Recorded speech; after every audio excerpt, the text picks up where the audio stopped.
talianskom údolí Hochpustertal na hranici s Rakúskom sa nachádza lyžiarsky raj Draitsinen Dolomiten. Toto stredisko sme navštívili na konci marca pri návrate z Val Gardeny. Jeden deň nám však stačil na to, aby sme si ho zamilovali. Draitsinen je najbližšie stredisko najväčšej lyžiarskej oblasti na svete Dolomity Supersky zo Slovenska.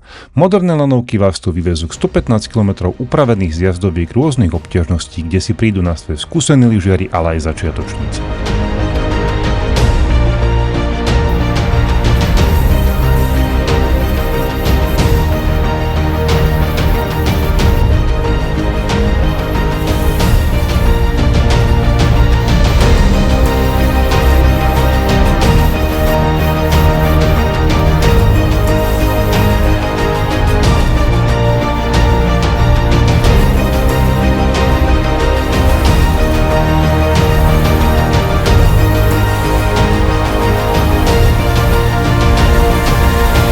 Z vrcholovej stanice kabinky Stiergarten môžete vidieť aj vrcholky ikonického Treečime alebo v nemčine Draitsinen.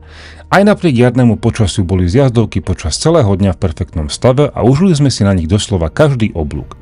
Toto bol náš krátky a intenzívny pobyt v stredisku Draitsinen, ktoré práve v čase zverejnenia tohto videa otvára novú lyžiarsku sezónu. Ďakujeme, že ste s nami sledovali tento výlet, tešíme sa na ďalšie dobrodružstvá v horách a vidíme sa na svahoch.